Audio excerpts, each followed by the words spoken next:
Good morning mga idol. Seventh day, masaya ako, malapit na no. Magre-react tayo dun sa sa lumalabas sa mga boxing news mga kaibigan.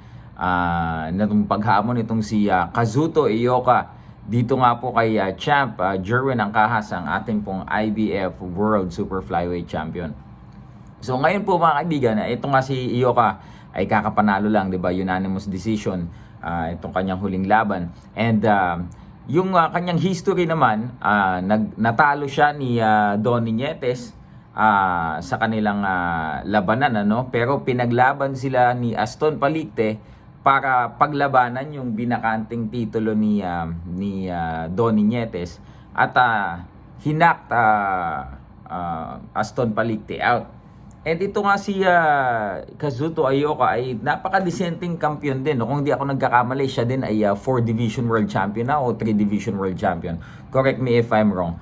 So, ibig sabihin, itong si Kazuto Ioka, isa sa mga talagang lihitimong kampiyon. Hindi lamang kampiyon, kundi isang maituturing nating mahusay na kampiyon ng Japan. Ano? At after nga niyang manalo dito sa kanyang ika-4 na division ay napasama nga ito, kung di ako, if I got my memory correct, napasama siya noon sa sa pound for pound listing ng Ring Magazine.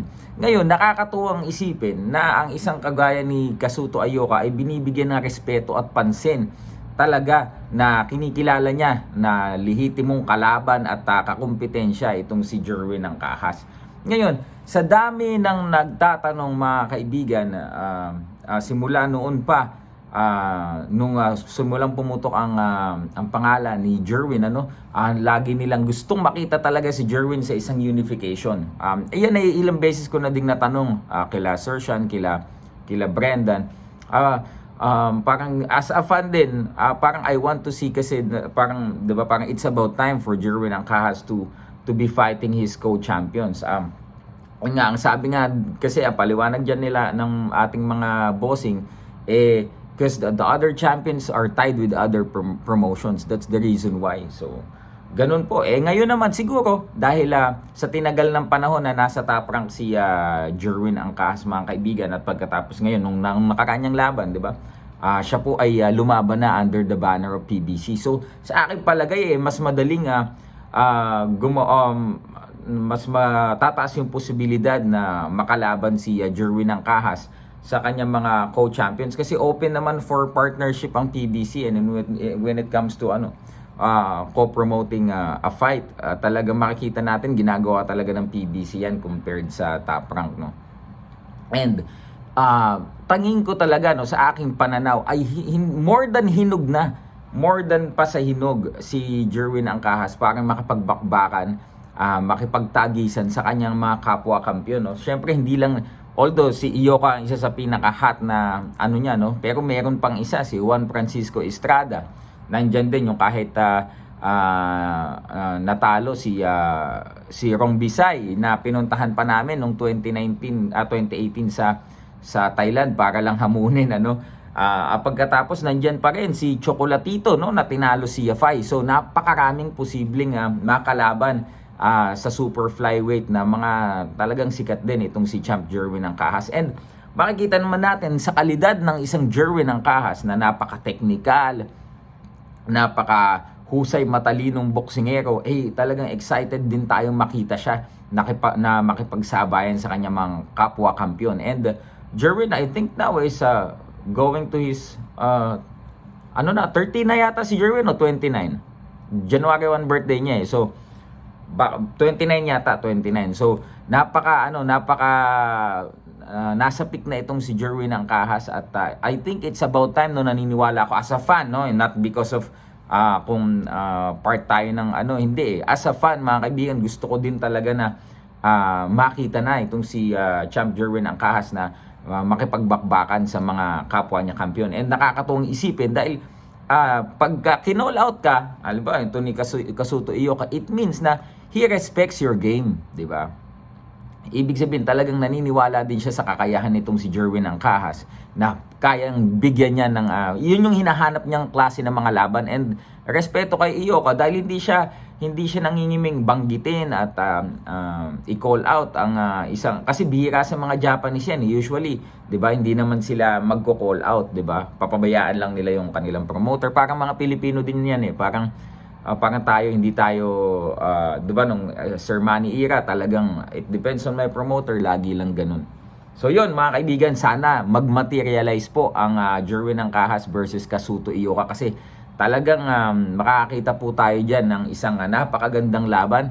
And I hope, no, sana matanong natin kay Sir Sean, at baka magkaroon ng possibility, kasi gusto nila Ioka and for me, siguro kasi may tina-target lang na si Sir Sean na laban dapat daw ni Jerwin September. Dapat po mga kaibigan pala, no, sa mga hindi po nakakaalam, dapat po ay undercard si Jerwin Angcahas dito po sa laban ng Canelo at Caleb Plant.